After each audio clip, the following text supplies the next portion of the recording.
5 press कर, दोबारा कर दिया।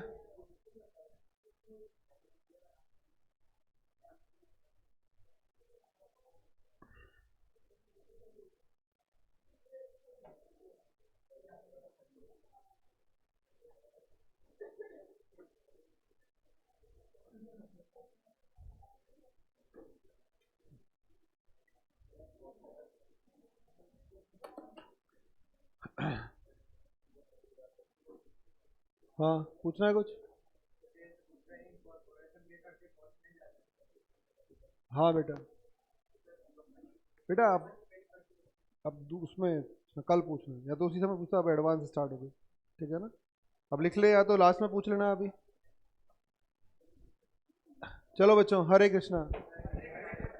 बेटा एक बात मुझे बताइए, अब तो शायद थोड़ा बहुत आइडिया लग रहा है या नहीं लग रहा? बताओ, आप स्कोर कर सकते हो या नहीं कर सकते अकाउंट्स एडवांस में? बोलो सारे बच्चे, बोलो लाउड एंड प्रॉपर। मुझे औरों से मतलब नहीं है, लेकिन 2 सब्जेक्ट में मैं कंफर्ट जोन में डाल दूंगा आपको। लेकिन बेटा स्कोर करने के लिए आपको क्या करना पड़ेगा? बेटा प्रैक्टिस करनी पड़ेगी। और दूसरी सबसे बड़ी बात, आप जिस चैप्टर में बोलोगे ना कॉन्फिडेंस आ गया, मैं उस चैप्टर में आपकी धज्जियां उड़ा दूंगा। केवल और केवल क्या करके? मैं आपको पर्सनली क्वेश्चन दे सकता हूं। एक मान लो आप बोल रहे हो प्री और पोस्ट के सारे क्वेश्चन हो गए सर, कॉन्फिडेंस आ गया, एक क्वेश्चन में देकर आपको बता सकता हूं आपको नहीं आया। केवल उस क्वेश्चन में क्या होगा बेटा? एक लाइन का इंटरप्रिटेशन आपसे नहीं होगा। समझ में आ रहा है? तो मैं आपको फिर बता रहा हूं, चीजों में बदलाव केवल और केवल कहां पर आएगा? एग्जाम में कुछ नया नहीं आएगा, लाइनों को घुमा फिराकर लिखा जाता है। तो क्वेश्चन सॉल्व करने से ज्यादा क्वेश्चन की लैंग्वेज को इंटरप्रेट करने पर जोर दो। इंटर यही है। इंटर में आपको 90% देखा हुआ मिलेगा, सीन मिलेगा, लेकिन 10% यानी एक लाइन क्वेश्चन में ऐसी मिलेगी जिसको आप क्रैक नहीं कर पाओगे, और वही लाइन पूरे क्वेश्चन को बर्बाद करेगी। बिलीव मी, जब आप पेपर देखोगे तो आपको पता चलेगा। लेकिन बेटा अगर ये बताओ, सब क्वेश्चन निपटाते जाओ निपटाते जाओ निपटाते जाओ, और पता चला हमारी रॉन्ग प्रैक्टिस डेवलप हो गई, आधी अकाउंट्स निकल गई, और उसके बाद जब एक आध पेपर खराब हुआ, मान लो कोई टेस्ट हुआ यहाँ पर कुछ खराब हुआ, और उसके बाद आपको अक्ल आई, अरे, तो समझ रहे हो फिर, क्योंकि हम रॉन्ग प्रैक्टिस डेवलप कर चुके होंगे, तो फिर उसको चेंज कर पाना इतना आसान है नहीं। तो प्लीज़, मैं बार बार बोल रहा हूँ तो कुछ सोच समझ के बोल रहा हूँ, क्योंकि मुझे लगता है अब तक शायद आपके दिमाग में आ गया, अगर आप कॉन्सेंट्रेट करके पढ़ोगे तो चीज़ें, कोई सा भी चैप्टर हो बेटा, मैं आसान बना के परोस दूंगा आपके सामने, चाहे कुछ भी हो, बुक की ताकत। ये इंटर, इवन आप फाइनल में भी कभी पढ़ने आए मुझसे, तो फाइनल में भी मैं आसान बना के परोस दूंगा।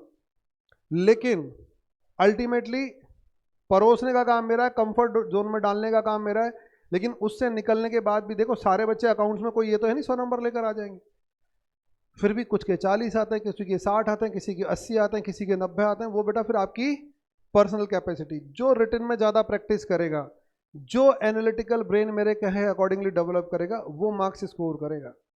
वरना कंफर्ट जोन में तो सबको फील होगा कि हाँ अरे यार अकाउंट्स एडवांस बहुत बढ़िया तरीके से समझ में आ रही है, लेकिन मार्क्स बढ़िया तरीके से आएंगे वो आप ही की मेहनत पर डिपेंड करता है, उसमें मेरा कोई भी रोल नहीं होगा, मेरा कोई भी रोल नहीं होगा उसमें। तो प्लीज़, जैसे मैं बता रहा हूँ, इतनी मेहनत करने के बाद भी बेटा वही 40-50 नंबर आए तो फिर मेरी होने की ज़रूरत नहीं है, फिर कोई भी आके आपको पढ़ा जाए, 40-50 तो बच्चा वैसे ही ले आता है। स्कोर 80-90 लाने के लिए उसको किसी की ज़रूरत पड़ती, किसी सहारे की, वरना 40-50 तो वैसे भी आ जाते हैं। तो प्लीज़, इतनी मेहनत मैं कर रहा हूँ, मुझे आप लोगों से बहुत ज़्यादा मेहनत नहीं करवानी है, केवल जो मैं बोल रहा हूँ लाइनों को पढ़ना, क्वेश्चन पे टाइम इन्वेस्ट करना, और थोड़ा सा रिटन में प्रैक्टिस करना, ये 2-4 चीज़ों पर आपको दिमाग लगाना ही है। चलो, आ गए होंगे सारे अब तो, शायद बाहर हैं क्या अभी भी? चलो, हरे कृष्णा बच्चों। अब बेटा हमारी नेक्स्ट क्लास स्टार्ट करते हैं। हरे कृष्णा। वॉइस, सॉरी बेटा, सॉरी बेटा, वो हाँ म्यूट कर रखा था, म्यूट था मैंने, अब तो आवाज़ आ गई होगी शायद, ठीक है ना? हरे कृष्णा बच्चों। अब कल हम लोगों ने एक बात कंप्लीट की थी, कहीं ना कहीं उसकी अकाउंटिंग भी हम लोगों ने की थी। अब मैं आगे बढ़ता हूँ। हरे कृष्णा बेटा। अब मैं यहां से एक चीज है उसी को आप लोगों को समझाता हूँ। पहले मैं आपसे पूछूंगा, आप लोग मुझे बताओगे और फिर उसके बाद हम लोग काम करेंगे। कल मैंने आपसे कहा था, इसीलिए मैंने बीच में उसे रोका भी था। एक एग्जाम्पल मैं आप लोगों को करा चुका।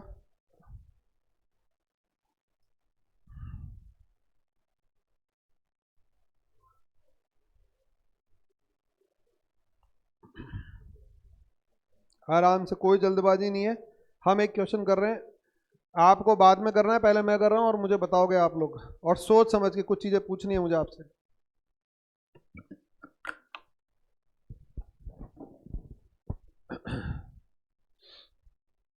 5 नंबर का एग्जाम में आया हुआ क्वेश्चन है। A company has its share capital divided into 10 each. Company की जो भी शेयर कैपिटल है 10, यानी कहना क्या चाह रहा है, 10 रुपए का एक शेयर है कंपनी का। On 1st April 2011 it grant 10,000 employees stock option at ₹40। 10,000 उसने ऑप्शन दिए at the rate of ₹40 exercise price, when the market price 130। तो what is the intrinsic value? 90 रुपए। आ गया समझ में difference between these two intrinsic value. The fair value of the options. बेटा fair valuation के लिए दुनिया भर के मॉडल हैं, मैं आपको पहले भी बता चुका, दुनिया भर के मॉडल्स होते हैं, binomial model, black shawl model, पता नहीं कौन कौन से। तो ये बोल रहा है the fair value of the option, यानी उन मॉडल से ये फेयर वैल्यूएशन कर चुका, calculated using option pricing model. मैंने कहा ना कई मॉडल होते हैं, उसमें से बोल रहा है कि हमने ऑप्शन प्राइसिंग मॉडल यूज किया, और बताओ कितना आ गया। अरे इंट्रिंसिक वैल्यू बताकर बेवकूफ़ बना रहा है, हमने ये मॉडल यूज किया, समझ में आ गया। ये हमें मॉडल बना रहा है, मॉडल बताकर, तो आपको समझ में आ गया होगा, कुछ लेना देना नहीं है, डिफरेंस निकाल के बता दिया। ठीक, नेक्स्ट। अच्छा नहीं भी बताता, ये लाइन हटा भी दूं तो बेटा तो भी मुझे फर्क नहीं पड़ता। अगर लेकिन ये 90 की जगह 60 हो जाए तो फिर फर्क पड़ता है, ठीक है ना। Next. The options were to be exercise between 15th March 12, 31st March 12। हाँ मुझे ये बताओ, ये एक्सरसाइज पीरियड कितने दिन का है? 15 दिन का। आ गया समझ में। ये बताओ ऑप्शंस विद कंडीशन होती है विदाउट कंडीशन? With condition. तो बेटा कितने समय की कंडीशन है इसमें? तो लगभग 15 दिन कम को क्या बोल सकते हैं हम?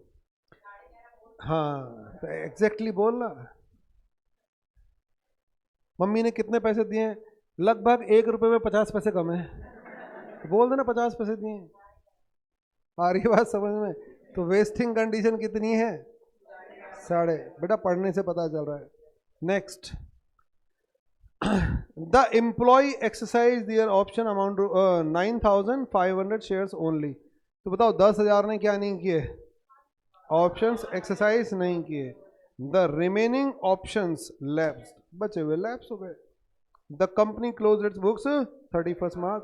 जर्नल एंट्री बता दो।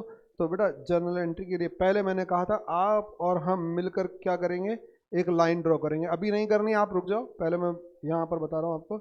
एग्जाम्पल नंबर 1, लाइन ड्रॉ करेंगे। मैं कुछ पूछ रहा हूँ, आप लोग मुझे बताते जाना, मैं लिखते जाऊँगा, फिर आप लोग नोट कर लीजिएगा। बेटा ये मेरा current financial year which is started from 1st April 11, 31st March 2012। आ गया समझ में?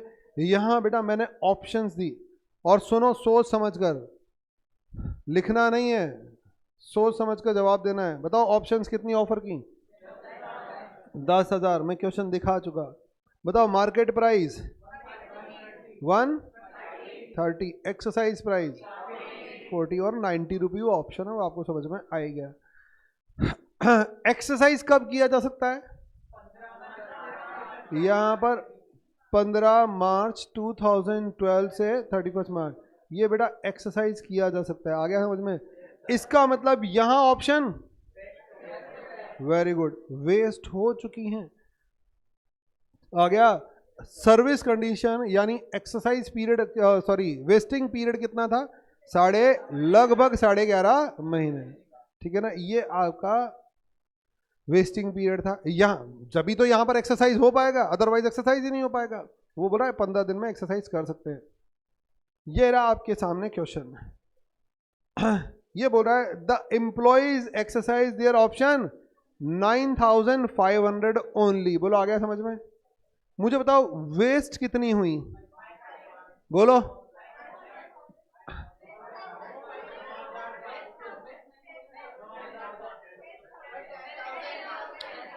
10,000। Very good. चलो आधे बच्चों ने भी बात पकड़ी तो सही है, समझ में आया बेटा। 9,500 पता है क्या बोल रहा है? अप्लाई की गई। अगर वेस्ट 9,500 हुई होती ना तो इसका मतलब लैप्स वेस्टिंग पीरियड में हुई होती, और वेस्टिंग पीरियड में कहीं बीच में कोई नौकरी छोड़कर गया होता तो वो क्वेश्चन में मेंशन होता। आ रहा समझ में? इसका समझ में आ रही है कुछ गणित? इसका मतलब वेस्ट पूरी की पूरी हुई है। यहां लैप्स होंगी ना बीच में सर्विस कंडीशन में, 101% बताएगा वो उसमें। वेरी गुड बेटा कोमल। तो ये 10,000। अब मुझे ये बताओ अगर यहां वेस्ट हुई तो इस ड्यूरेशन में क्या कर सकते थे? अप्लाई। तो उसने मुझे कोई डेट तो बता नहीं रखी, उसने डेट नहीं बता रखी। चलो तो मैं पूरी ड्यूरेशन में कहीं भी लिख दूंगा। बताओ यहां पर कितनी अप्लाई एंड अलॉट की गई? 9,500 प्लस 500 बताओ क्या हो गई? लैप्स हो गई। वो समझ में आ गया? 500 लैप्स हो गई। बस मुझे इसकी एंट्री डालनी है, ये बोल रहा है क्वेश्चन आपका। जल्दी से ये लाइन ड्रॉ करो फिर आगे की बात करते हैं।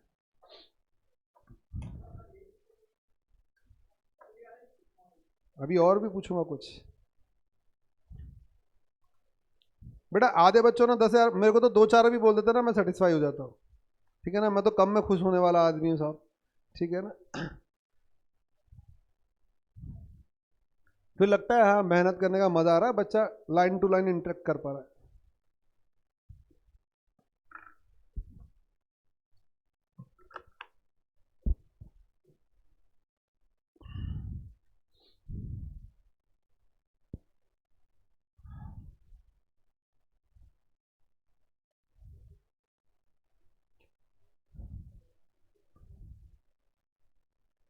कंट्रोल आ जाए तो ये लाइन एग्जाम में बनाने की जरूरत नहीं है। ये तो अभी चलो हमको चीज़ों को प्योरली अंडरस्टैंड करना है इसलिए बना रहे हैं। बाकी आप चाहो तो अवॉइड करते ना बाद में, और बनाना चाहो तो कोई बुराई नहीं।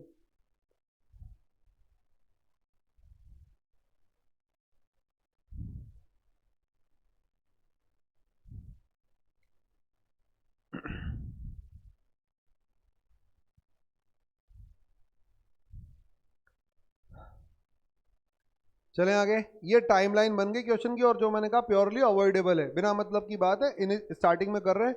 जैसे जैसे कंट्रोल आना स्टार्ट हो जाए आप अवॉइड कर सकते हो, और आपको दिक्कत आती है तो तेजी से बना भी सकते हो बेटा। क्वेश्चन गलत होने के चांसेस कम हो जाते हैं इससे।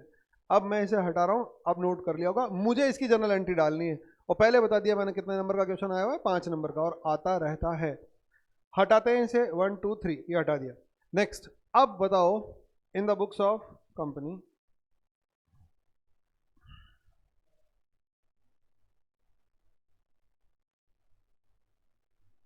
Journal entries,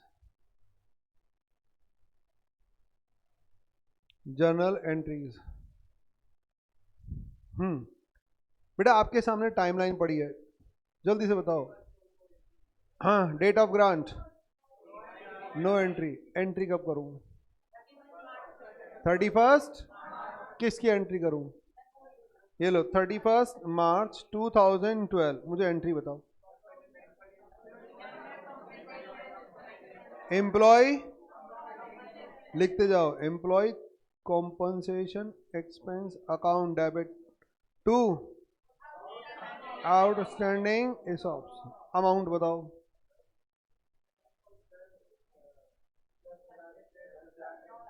10,000 9,00,000।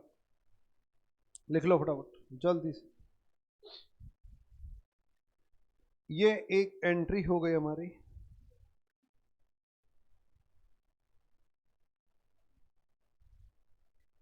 जल्दी से बोलो अगली एंट्री। दूसरी 31 मार्च 2012। मैंने आपको कहा था याद है, वो डेट वेट मेरे को मैटर नहीं करती। हाँ, P and L account debit to employ compensation expense amount rupees 9 lakh. चले आगे और बोलो फटाफट। हाँ तो एंट्री बोलते जाओ ना, मैं लिख रहा हूँ बेटा, बताना आपको। नेक्स्ट 31 मार्च 2011, बैंक अकाउंट डेबिट अमाउंट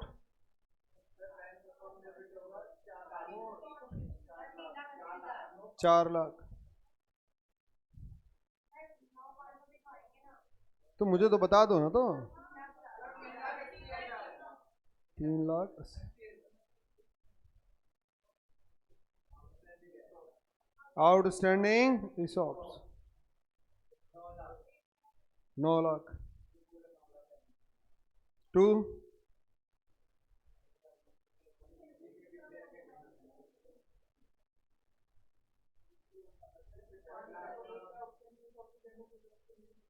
तो बेटा पहले इसको तो निपटा दे, ओके सारी एक साथ ही। हाँ तो बताओ ना अमाउंट कितना है। 8,55,000। Very good. ये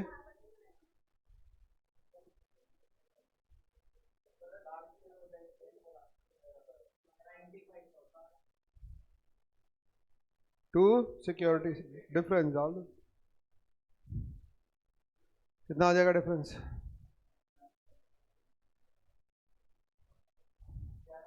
11,40,000। ये लो डिफरेंस आ गई बात समझ में।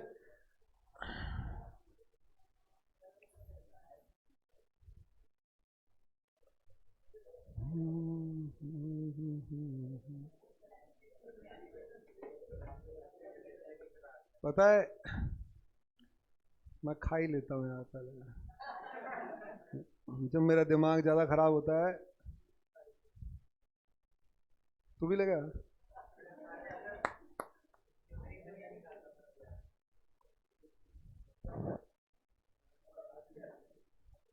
वो लिख और रहा है, गलत है सब कुछ। अभी खड़ा नहीं, वो पीछे बेटा गलत है ये। मैंने पहले ही बोला था मैं कुछ पूछूंगा, थोड़ा सा सोच लेना, थोड़ा सा समझ लेना।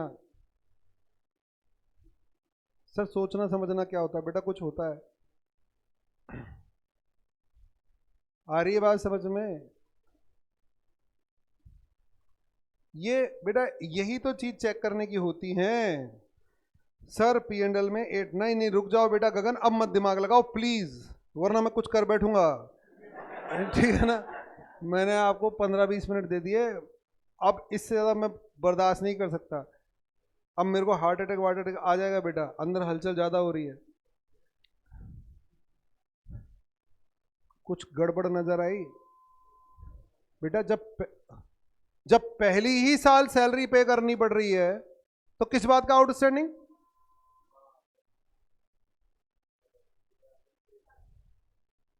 गया क्या दिमाग में। मैंने आपको इसीलिए इतनी लंबी लंबी कहानियां सुनाई थी कि आप चीज खुद पकड़ो, मैं नहीं बताऊं आपको। क्योंकि आपकी आदत, बच्चों की आदत शुरू से क्या होती है टीचर की, हाँ में हाँ मिलाना बस। ये बताओ आप पहली क्लास से लेकर लास्ट क्लास तक क्या बोलते हैं, टीचर पूछा समझ में आ गया, हाँ हाँ। एग्जाम में फिर सारा पेपर आता है क्या आपको।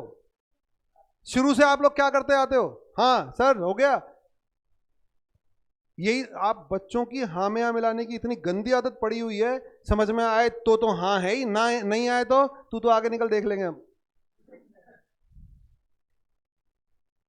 बेटा जबकि मैंने पहले बोल दिया था, मैं इसीलिए मैंने कल ये स्टार्ट नहीं किया था, इसीलिए मैंने कल ये स्टार्ट नहीं किया था जबकि 10 मिनट थे। अब कितने पकड़, मैंने कहा ना एक दो भी पकड़ लेता है बेटा। ये वर्ड देखते ही आपके दिमाग में घंटी बजनी चाहिए थी कि आउटस्टैंडिंग हुआ कैसे, जब पहले ही साल सेटल हो रहा है। और इसीलिए मैंने वो एग्जांपल बताए थे सैलरी के। मैंने मेरे एक आदमी को कहा कि सैलरी साल के एंड में दूंगा, तो वो आदमी आया, तो बताओ मैंने पहले साल के एंड में क्या किया था, सेटलमेंट किया था, salary account debit to cash. मैंने कहा था 3 साल बाद, तो फिर मैंने सोचा था जा रहा है कुछ दिमाग में, तुम बेटा मेरे दिमाग में तुरंत घंटी बजनी चाहिए थी, ये आउटस्टैंडिंग तो गड़बड़ है। अरे इसी साल बताओ क्या हो रहा है सेटल, पिछले क्वेश्चन में और इस क्वेश्चन में हम अगर डिफरेंशिएट करें तो बेटा पिछले क्वेश्चन में 3 साल बाद या 2.5 साल बाद सेटलमेंट हो रहा था, इस क्वेश्चन में जिस साल में ऑप्शंस ऑफर किए जा रहे हैं उसी साल में ऑप्शंस सेटल भी किए जा रहे हैं, तो ये आउटस्टैंडिंग तो होगा ही नहीं। गया सर आप हमारा पेज खराब करवा दिया जब पता था, तो बेटा मेरा भी पेज खराब हुआ, ठीक है ना, मैं भी साफ कर रहा हूं आप, ठीक है। तो नहीं बेटा मुझे भी उतना ही दुख हो रहा है जितना आपको होगा, लेकिन अब इससे आपको पता रहेगा। बेटा आगे से ध्यान रखना, अगर मैं कुछ बोल रहा हूं आपसे मैं पूछूंगा तो प्लीज इतना रैंडमली इतना कैजुअली आंसर मत देना, थोड़ा सा सोचना उसमें कि हाँ बात सिंपल सी थी, बात सिंपल सी थी, टेक्निकल नहीं थी, लेकिन ठीक है नहीं आई पकड़ में। अब सुन लो, अब प्लीज लिखना मत, ठीक है ना, अपना दिमाग मत लगाना, जो चीज होती नहीं बेटा वो लगाई नहीं जाती। आ गई बात समझ में? अब ध्यान से सुनो, अब मैं बताता हूं आपको चलो अब ध्यान से सुनो, एक बात तो समझ में आ गई होगी सारा काम गलत किया है। अब दोबारा सुनो, कोई लिखना मत, अब समझते हैं फिर हम लोग यहाँ पर मेंशन करेंगे। बेटा टाइमलाइन पर कंसंट्रेट करो, जो आपके पास टाइमलाइन बनी हुई है। डेट ऑफ ग्रांट पर बताओ क्या एंट्री होगी? कोई एंट्री नहीं होगी। बताओ मैं सारी प्लानिंग करता कब हूँ? ऑनलाइन वाले बच्चों लिखना मत बेटा, अब सुन लो ताकि फिर आगे के क्वेश्चन में फंसो नहीं आप, वरना हर क्वेश्चन में दिक्कत आएगी। तो डेट ऑफ ग्रांट पर कोई एंट्री नहीं होगी। बताओ मैं प्लानिंग कब करता हूँ? ईयर एंड में। लेकिन यहां पर मेरे सामने एक नया इशू आ गया कि भाई ईयर एंड में जाने से पहले ऑप्शन वेस्ट हो गई। कब? 15 मार्च 2012 को तो ऑप्शंस वेस्ट हो गई, मुझे अलॉटमेंट करना है। आ रहा है समझ में? तो यहां पर मैंने एम्प्लॉय 15 मार्च को मेरी ऑप्शंस वेस्ट हुई। अपनी टाइमलाइन पर देखते रहो गौर से, 15 मार्च को वेस्ट हुई। मैंने एम्प्लॉय को कहा था भाई साहब ध्यान रखना साल का एंड नहीं आया अभी, मैंने एम्प्लॉय को कहा था ऐसा करना बीच में 15 दिन के अंदर आ जाना अगर चाहिए तो, ठीक है। 15 मार्च को कितनी वेस्ट हुई? पूरी की पूरी 10,000। मैंने 15 मार्च इज फ्रॉम 1 अप्रैल 2011 टू 15 मार्च 2012। बेटा मैंने कुछ सोचा ही नहीं और मुझे कुछ सोचना भी नहीं था, मुझे तो ईयर एंड में जाके सोचना था। ईयर एंड आने से पहले वो वेस्ट हो गई, 10,000 वेस्ट हो गई, ठीक है कोई बात नहीं। फिर मैंने उन्हें क्या कहा, अच्छा 10,000 वेस्ट हुई, मुझे कोई फर्क पड़ा क्या? क्योंकि मुझे तो प्लानिंग लास्ट में करनी थी, लास्ट तो आया ही नहीं था। फिर मैंने उनको कहा कि 15 दिन में इसी साल में अप्लाई कर लेना, 11.5 महीने वेस्टिंग पीरियड था। 15 दिन में उन्होंने कब अप्लाई किया मुझे कोई स्पेसिफिक डेट नहीं दे रखी, लेकिन हाँ उन्होंने कहा कितने लोगों ने अप्लाई किया। तो बेटा मैं एक डेट पकड़ लेता हूं, 15 मार्च 2012 टू 31 मार्च 2012। बोलो आ गया समझ में? क्योंकि अगर मैंने कहा ना लॉजिकल रहने की कोशिश करो, मैं अगर 31 मार्च डेट डाल दूंगा तो फिर इसका मतलब मुझे डेट पता है। मैं तो बता रहा हूं भाई मुझे डेट बताई नहीं गई, लेकिन हाँ ये एक्सरसाइज पीरियड है, इसी पीरियड में एक्सरसाइज किया गया होगा। बोलो आ गया? मैंने कोई प्लानिंग व्लानिंग नहीं कर रखी थी। बताओ मैं प्लानिंग के बारे में कब सोच रहा था? ईयर एंड में 31 मार्च को मैं सोच कर बैठा था प्लानिंग करूंगा। उससे पहले तो सेटलमेंट, एम्प्लॉय आ गया मेरे गेट पर, एम्प्लॉय आया तो बताओ एम्प्लॉय को मैंने क्या दिया? शेयर्स दिए। तो बेटा डायरेक्ट आपको नहीं लगता शेयर दिए जाएंगे? समझ में आया? डायरेक्ट शेयर दिए जाएंगे। टू बोलो डायरेक्ट सैलरी दी जाएगी, मेरी बात सुनना, टू बैंक डायरेक्ट सैलरी दी जाएगी। और बेटा आपको नहीं लगता कि सैलरी का खर्चा भी बुक किया जाएगा? सैलरी अकाउंट डेबिट, बात समझ में आ रहा है? लेकिन मैं कैश में तो दे ही नहीं रखा, तो बताओ मैं किस में दे रहा हूं? टू इक्विटी शेयर कैपिटल, मैं डायरेक्ट शेयर दे रहा हूं। समझ में आया? किसके बदले दे रहा हूं शेयर? सर्विस के बदले में। मैंने कहा था 11.5 महीने रुके रहना, जाना मत, वो गया नहीं। तो बताओ मुझे आपको नहीं लगा क्या खर्चा क्या? एम्प्लॉय कॉम्पनसेशन एक्सपेंस बुक कर लेना चाहिए, एक्सपेंस अकाउंट डेबिट। बोला समझ में आ रहा है? एम्प्लॉय कॉम्पनसेशन एक्सपेंस मुझे बुक कर लेना चाहिए। चलो मैं आगे, ये बताओ कितने रुपए से बुक कर लेना चाहिए? ये 10 रुपए से। कितने रुपए का शेयर था मेरा मार्केट प्राइस? 130। तो to securities premium, securities premium 120। समझ में आया? मैं उसकी सर्विसेज के अगेंस्ट बताओ क्या कर रहा हूं, सेटलमेंट कर रहा हूं, सर्विसेज के अगेंस्ट सेटलमेंट कर रहा हूं, किसमें, शेयर्स में। तो ये मैंने उसको शेयर पकड़ाए 130 रुपए के, क्या इसके बदले में मैं कुछ लूंगा क्या उससे, बोलो। बैंक, ये सेटलमेंट हो रहा है, बैंक अकाउंट डेबिट कितने रुपए से, 40 रुपए लूंगा, बोलो आ गया समझ में। इसका मतलब मेरा खर्चा 90 रुपए, 90 रुपी मेरा खर्चा बुक होना चाहिए, 90 रुपी का। बेटा क्या बात समझ में आई, ये मेरा खर्चा बुक होना चाहिए। ये बताओ किस बात का आउटस्टैंडिंग, जब सब कुछ इसी साल में हो रहा है। मैं क्यों आउटस्टैंडिंग, एक साल हुआ नहीं, हाँ 2 साल होते तो मैं कुछ प्रोविजन बनाता, एक साल के एंड में आया आते ही वो अपना शेयर लेता बना। जब मैंने शेयर दे दिया तो बताओ फिर मैंने खर्चा बुक कर लिया, लेकिन शेयर देते समय मैंने कुछ उससे चार्ज भी किया तो वो रिकवरी दिखा दी, और बचे हुए को मैंने खर्चा बना दिया। तो ये खर्चा बनाया, बताओ किससे मल्टीप्लाई करूं, भाई साहब वेस्ट 10,000 हुए थे लेकिन आए 10,000 नहीं। अब क्यों नहीं आए वो मुझे मतलब नहीं है, मैंने 10,000 को मैंने प्रॉमिस किया था, लेकिन ध्यान रखना मैंने एक ऑप्शन दिया था, उनके पास ऑप्शन था आना या नहीं आना, वो नहीं आए। तो बताओ मैं किससे मल्टीप्लाई कर दूं, मल्टीप्लाई करना, एक मैं करता हूं बाकी आप करो। 855, 380 और 11 चल, कुछ गया क्या दिमाग में, अगली एंट्री बोलो जल्दी से क्या हो जाएगी बेटा। लेकिन इसकी डेट स्पेसिफिक है, ये 31 मार्च। P and L account debit to employ compensation expense, employ compensation expense, बोलो कितने, 8,55,000। आ गया समझ में। जल्दी से बताओ जनरल रिजर्व में कितना आ जाएगा, आया समझ में। कुछ तो जनरल रिजर्व में भी ट्रांसफर कर रहे थे बेटा, मैंने कोई प्रोविजन ही नहीं बनाया, ईयर एंड तक आते आते चीजें सेटल डाउन हो गई। बोलो क्लियर हो गया, लिखो फटाफट।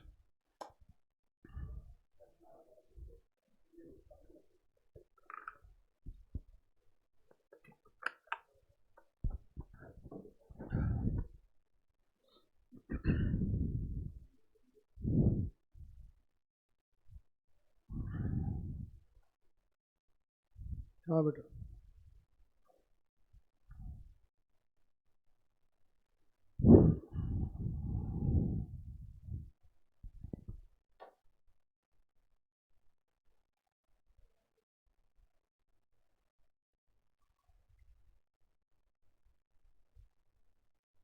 अब देखता मत लिख ले, अब सही है। जब तो लिखे जा रहा था धमाधम, अब देखे जा रहा है बस।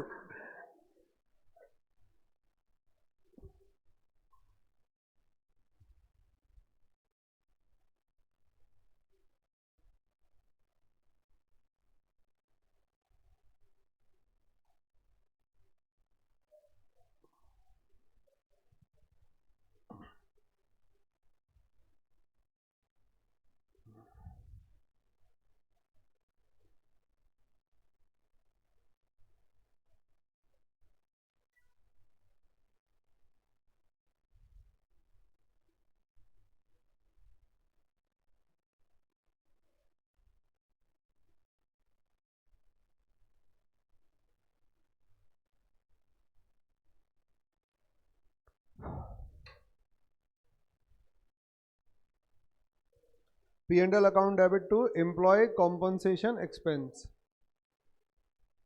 8,55,000।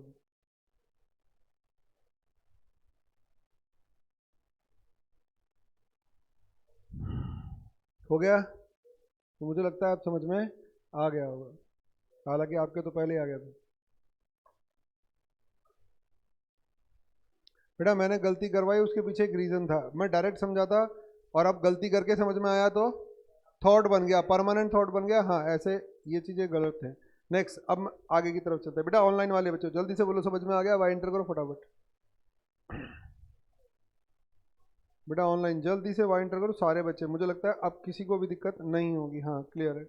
नेक्स्ट चलो, हाँ अब एक बात हमें और समझ में आई, हाँ भाई ऐसा भी हो सकता है, कोई ज़रूरी नहीं कि मैं आउटस्टैंडिंग के नाम पर प्रोविज़न ही बनाता फिरूँ।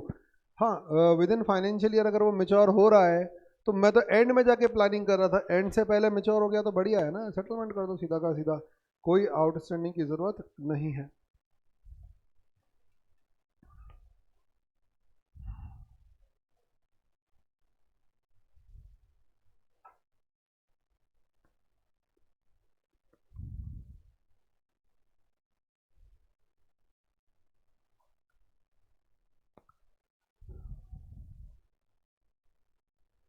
चलो एक ये देखते हैं, कोशिश करते हैं आज, अच्छा लास्ट क्लास है ना, चलेगा तो थोड़ा निकल जाएगा, एग्जाम्पल नंबर 5। फिर बेटा सुनना और समझना, वरना फिर बाद में परेशान करोगे आप, अभी नहीं। तो प्लीज एंट्री वेंट्री में दिमाग मत लगाना, इस क्वेश्चन की जो असेंस है वो समझनी है हमें। पी लिमिटेड, 8 नंबर का एग्जाम में आया था ये।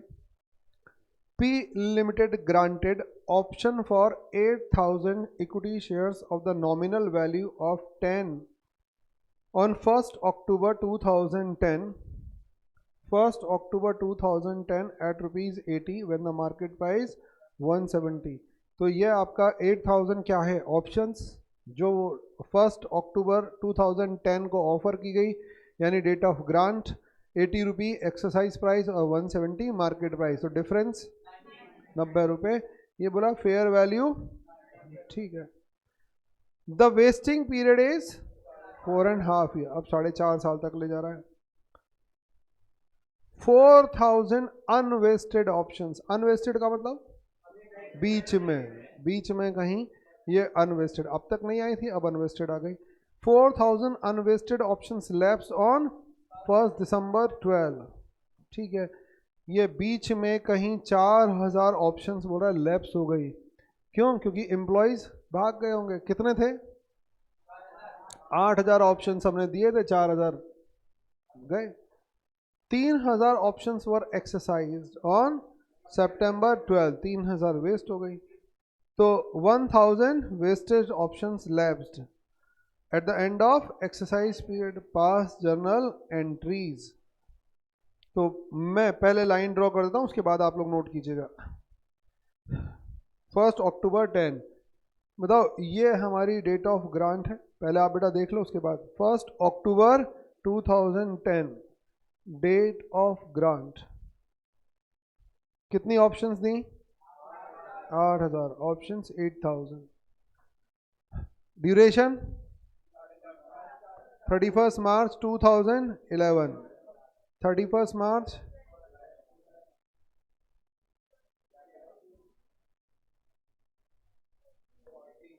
ये 31 मार्च 2014, कितने साल हो गए? तो ये 31 मार्च 2015। हाँ, कब तक एक्सरसाइज कर सकता था? बोला है बेटा, बोला है 38 सितंबर 2000। देखो उसने साफ लिखा बेटा 38 सितंबर को हुआ है, and 1,000 vested options lapse at the end of exercise period. इसका मतलब भाई 30 सितंबर तक की इंफॉर्मेशन है, उसके बाद बोल रहा है 1,000 लैप्स हो गई, तो इसका मतलब इस ड्यूरेशन में क्या किया जा सकता होगा? एक्सरसाइज किया जा सकता है। आ गया समझ में? तो यहां पर कितना अब आ जाओ बीच में, कहीं बोल रहा था ये क्वेश्चन में 4,000, बताओ कब भाग गए? दिसंबर 12, तो दिसंबर 12 कहाँ आएगा? यहाँ कहीं आएगा 1 दिसंबर 12। बोलो कितने? 4,000 ऑप्शंस लैप्स्ड, ठीक है, ये लैप्स हो गए। तो बताओ यहाँ वेस्ट कितने हुए? क्यों 3,000 ही तो हुए, 4,000 वेस्ट हुए, ठीक है ना।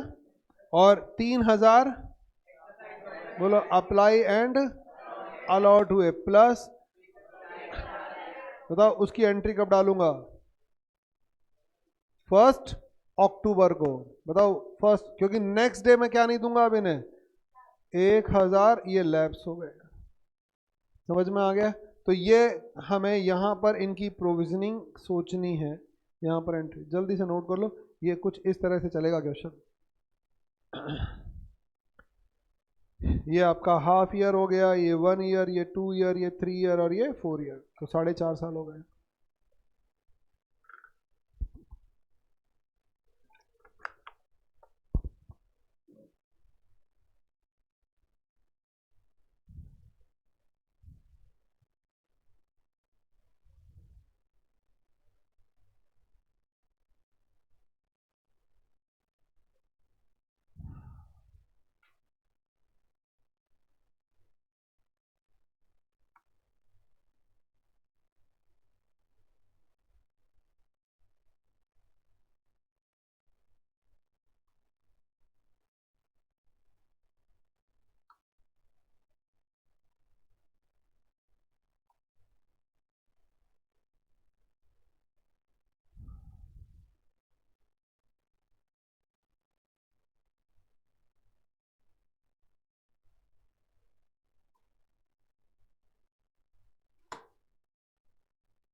ओपिनियन है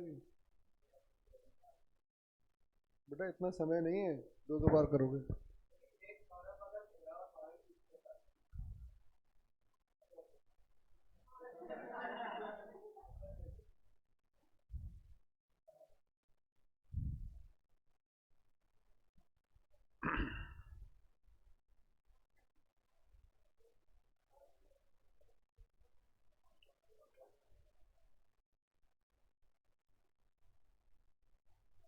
लिख लिया? अच्छा, मैंने ये कुछ समझाया नहीं है बेटा, किसको नोट किया है? क्वेश्चन में जो मेंशन था उसी को मैंने सिस्टमेटिकली अरेंज किया है बस। और मैं बार बार बोल रहा हूँ, इससे थोड़ा सा बताओ, क्या हमें लगता है कि हमारा समय खराब हो रहा है, लेकिन इससे थोड़ा सा क्वेश्चन कंट्रोल में रहता है। अदरवाइज आप डायरेक्ट करोगे तो फिर वो आपको बार बार क्वेश्चन का पूरा देखना पड़ेगा अच्छी तरह से। यहाँ क्वेश्चन थोड़ा कंट्रोल में रहता है, ठीक है। मुझे ये बताओ, डेट ऑफ ग्रांट, चलो अब ये तो हमने सारा एक साथ, क्योंकि मैटर हमारे पास सारा अवेलेबल था, हमने एक साथ ड्रॉ कर दिया। बाकी हम अगर बेटा ईयर बाय ईयर डिस्कशन करें तो चलो फर्स्ट हम 2010 और 11 को डिस्कस करते हैं। डेट ऑफ ग्रांट बताओ फटाफट। नो एंट्री, कोई लेना देना नहीं है। साल के एंड में गए 31 मार्च 2011, मार्केट प्राइस कितना था? 1, ये 80। तो बताओ मुझे टोटल लॉस कितना नजर आ रहा है? 90 मल्टीप्लाई बाय 80, करो। 7,20,000, 7,20,000 डिवाइडेड बाय 4, तो हाँ, तो कितना हो गया बेटा वो बताओ? 720 डिवाइडेड बाय 4.5, 1,60,000, यानी एक साल का। लेकिन बेटा पहला साल तो हाफ ईयर है, तो मैं हाफ की प्लानिंग करूंगा, ठीक है ना, एज पर SLM बेसिस। चले, तो हम लोग अब आते हैं अकाउंटिंग पर, ईयर बाय ईयर अकाउंटिंग करते हैं। तो पहले हम किसके बारे में सोचेंगे? 10 और 11 के बारे में। आ जाओ इन द बुक्स ऑफ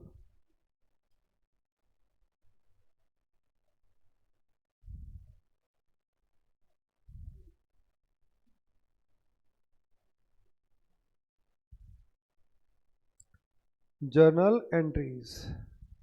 चलो फर्स्ट एंट्री 31 मार्च 2011, पहली एंट्री हम 31 मार्च 2011 को करते। सबको पता है, सबने अमाउंट भी बता दिया। तो बताओ यहाँ पर employ compensation account debit to outstanding हिसाब्स 80,000, हाफ कर दिया मैंने 80,000। इसी डेट पर P&L account debit to employ compensation 80,000, 80,000। ये हमने पहले एंट्री कर दी बेटा। आगे एंट्रियां लिखने का कोई मतलब नहीं है, तो हम साथ में चल रहे हैं डिस्कशन करते हुए। क्लास में कभी भी है ना, आगे लिख के बैठने से कोई मतलब नहीं है, बातचीत करने हैं क्लास में, बस यही चलना चाहिए। अगर 2 वे कम्युनिकेशन होगा तो फायदा मिलेगा, 1 वे चलता रहेगा तो कोई लेना देना है नहीं। ये बताओ, हमने एंट्री कर दी, पहला साल हो गया खत्म। एक्चुअल है या एस्टिमेटेड है? मैंने आइडिया लगाया था एम्प्लॉय रुका रहेगा। चलो अब अपनी टाइमलाइन पर दोबारा झांको एक बार। अब हम सेकेंड ईयर में बताओ कहाँ तक चुपचाप बैठे रहेंगे? ईयर एंड तक। रिगार्डिंग हिसाब से हम कुछ नहीं करने वाले। ईयर एंड में फिर गए हम 31 मार्च 2012। क्या बीच में कुछ हुआ? बीच में कुछ नहीं हुआ। तो बताओ मैं क्या करूंगा? Same entry with different amount, ठीक है ना। 31 मार्च 2012 एम्प्लॉय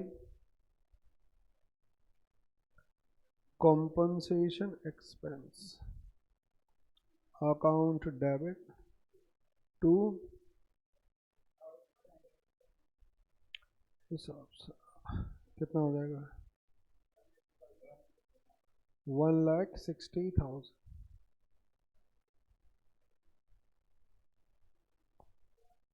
31 March 12।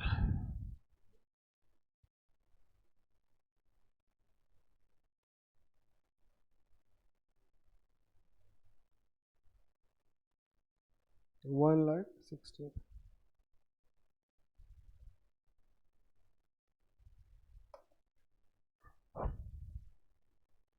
1,60,000 आ गया। ये सेकेंड ईयर की एंट्री आपके सामने आ गई, मुझे कोई इशू नहीं है। नेक्स्ट बताओ, अगेन ये क्या है, एक्चुअल या एस्टिमेटेड है? मैंने यही ईयर एंड में मैंने रिव्यू किया, कोई छोड़कर नहीं किया, मैंने फिर बुक कर दिया। टोटल कितना बुक हो गया आउटस्टैंडिंग एक्सपेंस के नाम पर? 2,40,000 मैं बुक करके बैठ गया। कितने ऑप्शंस का? 8,000 ऑप्शन। चलो अपनी टाइमलाइन पर दोबारा झांको। थर्ड ईयर 2012 एंड 13, क्या कुछ हुआ? कब? 1 दिसंबर को 4,000 एम्प्लॉय छोड़कर चले गए। बताओ क्या करूं? कुछ भी नहीं करूंगा बेटा, मुझे क्या लेना देना। मैं कहां जाकर सोचता हूं? ईयर एंड में। अभी कौन सा लास्ट ईयर आ गया?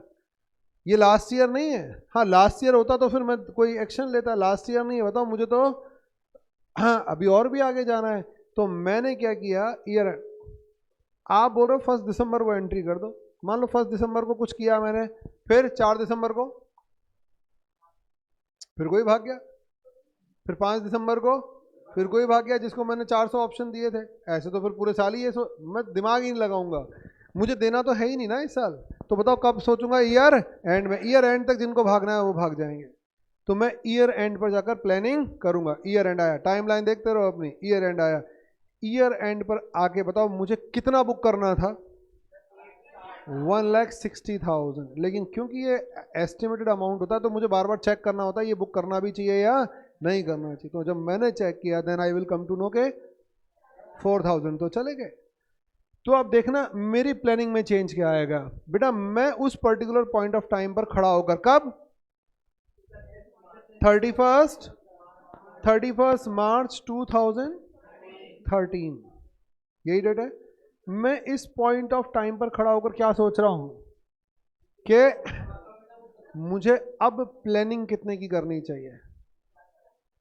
अरे 4 तो गए ना, तो अब उनको तो कुछ लेना देना है ही नहीं, क्योंकि वो तो अपनी टर्म एंड कंडीशन ब्रेक करके चले गए। जब बेटा वो चले गए तो मैं फिर अब प्लानिंग क्यों करूं? मुझे, अच्छा मैं एक गुल्लक बना रहा हूं आउटस्टैंडिंग स्टॉक्स के नाम से, उसमें बताओ फंड्स क्यों इकट्ठे कर रहा हूं? क्योंकि मुझे फ्यूचर में सेटलमेंट करने, settlement in form of share करूंगा। तो शेयर से जब सेटलमेंट करूंगा तो मुझे नुकसान होगा, क्योंकि उतना तो मैं चार्ज ही नहीं करने वाला। अगर सारे चार्ज कर लूंगा तो फिर आउटस्टैंडिंग स्टॉक्स के नाम पर कुछ बुक करने वाला हूं ही नहीं। समझ में आ रहा है? अब मुझे यहां आके समझ में आया यार, मैं यहां पर प्लानिंग कितने की करके आया हूं? 8,000 ऑप्शंस की, जो भी आपकी निकलती है वेरी फर्स्ट ईयर। मैं 2 बार प्लानिंग कर चुका इससे पहले। मैं यहां प्लानिंग कितने की करके आया हूं? 8,000 ऑप्शन की, जो भी अमाउंट बनता है वो प्लानिंग करके आया हूं। यहां आके मैंने क्या सोचा, नहीं नहीं मुझे कितने की प्लानिंग करनी चाहिए? 4,000 ऑप्शन की ही प्लानिंग करनी चाहिए, क्योंकि 4 तो भाग गए। तो मुझे फ्यूचर में जो 2 साल बाद सेटलमेंट करना है या 1 साल बाद सेटलमेंट करना है, वो कितने का करना है? अभी इस पॉइंट ऑफ टाइम पर तो 4,000 ही लग रहा है, आगे चले गए तो आगे आगे देखा जाएगा। 4,000 की प्लानिंग करनी चाहिए। गया क्या दिमाग में? एक बात। दूसरी बात, मुझे एक चीज और खटक रही है, बताओ क्या?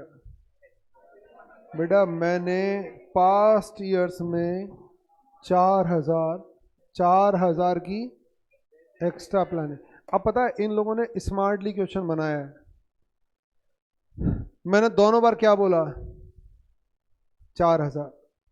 तो हमें कई बार ये बात समझ में नहीं आती कि मैं किस 4,000 की बात कर रहा हूं। अरे आ रहा है समझ में? अगर बेटा कितने छोड़कर गए थे? 3,000। तो बताओ मैं क्या बोलता? 5,000 की प्लानिंग कंटिन्यू करो, 3,000 का कैंसिलेशन करो। अब इन्होंने दोनों ही फिगर, तो आपको ये दिमाग में रखना पड़ेगा कि 4,000 ऑप्शन की प्लानिंग अभी करनी है।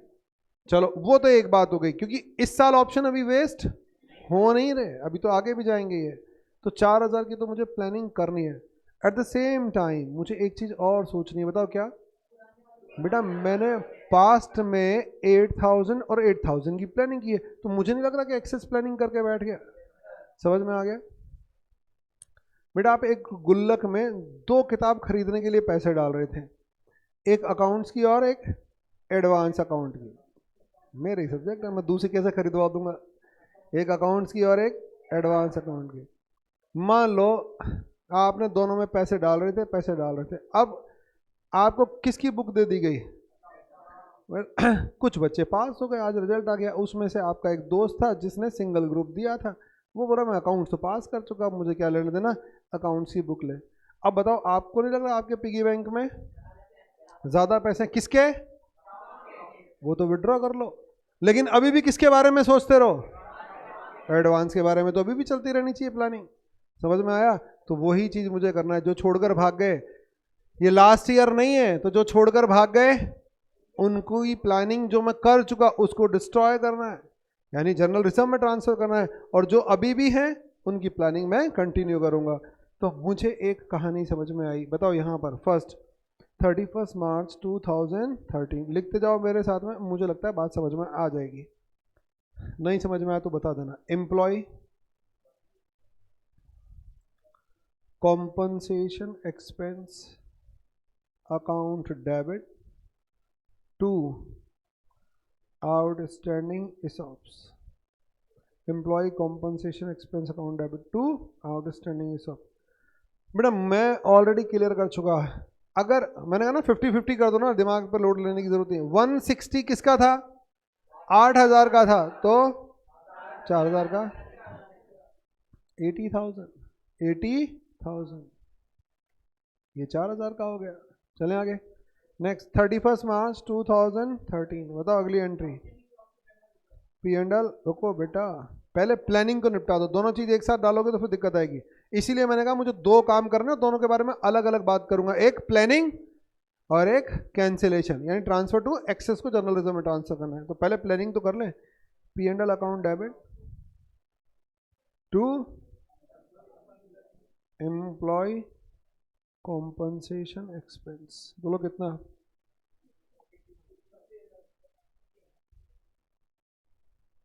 80,000। और इसके साथ ही बताओ हमारी क्या कंप्लीट?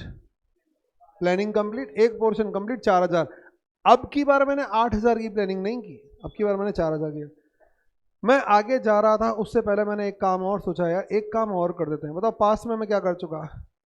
बेटा ये set of entry last 2 years में भी करके आए हो आप, तो बताओ अब चलो बिगिनिंग से चलते हैं। वेरी फर्स्ट ईयर में कितना एक्स्ट्रा? 40,000 एक्स्ट्रा था। अब उसकी जरूरत पड़ेगी क्या? अरे वो 8,000 पर प्लानिंग थी, 40 एक्स्ट्रा था। सेकेंड ईयर में 80 एक्स्ट्रा था, तो बताओ मैं क्या करूं? 31 March 2013 outstanding ESOPs account debit to general reserve, कितने रुपए? 1,20,000, 1,40,000 प्लस 80,000। बेटा excess amount transfer to the general reserve, ये नरेशन हो गया। Being excess amount in outstanding stock transfer to GR। तो मुझे इस साल में ये काम करना पड़ेगा। एक मैंने प्लानिंग को, क्योंकि ये लास्ट ईयर नहीं था, तो मैंने क्या किया, मुझे 2 काम करने थे। एक तो फ्यूचर में जाना था और दूसरा पास्ट में जो एक्सेस हो चुका उसका सेटलमेंट करना था, तो हो गया। चलो आगे। मुझे ये बताओ, अब अगर आप फर्स्ट ईयर पर नजर डालो तो बताओ फर्स्ट ईयर, अब अपनी कॉपी में नजर डालो फर्स्ट ईयर पर।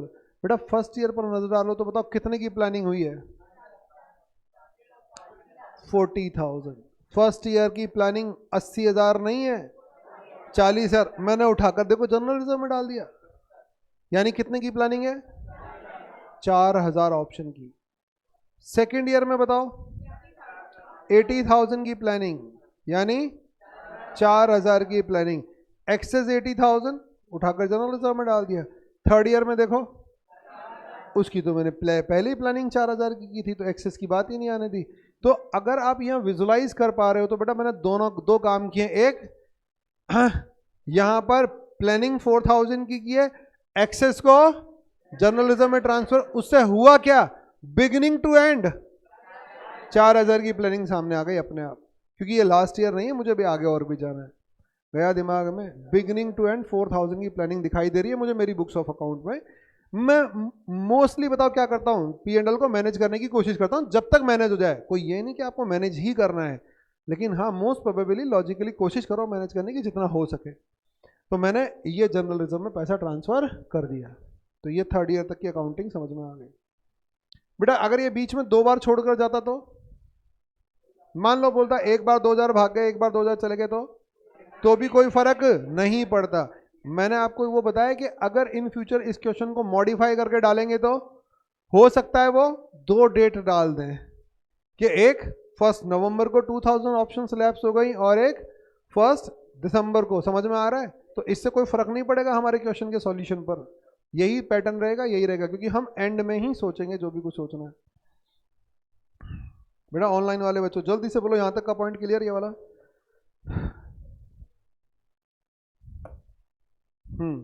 अपनी टाइम लाइन पर आगे चलो, अब जल्दी से बोलो अब नेक्स्ट क्या है। 31 मार्च 2014, 31 मार्च 2014, जल्दी से बोलो क्या होगा। बेटा यहां तो कोई गड़बड़ है नहीं, ईयर एंड में प्लानिंग करनी है, 4000 की प्लानिंग चल रही थी, कुछ गड़बड़ हुई नहीं, प्लानिंग कर दो। एम्प्लॉय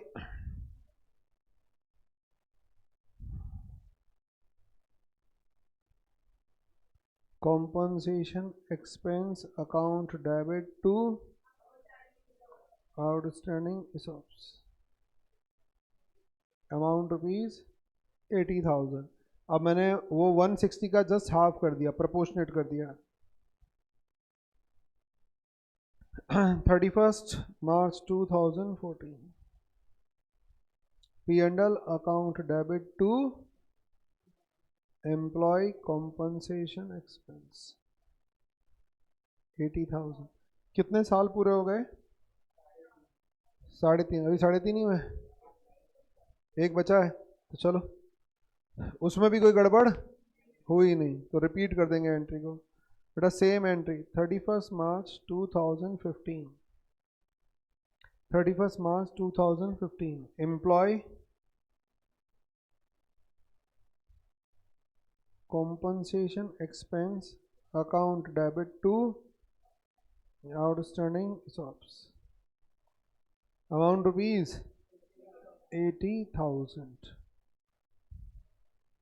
और यहां पर बोलो P&L account debit to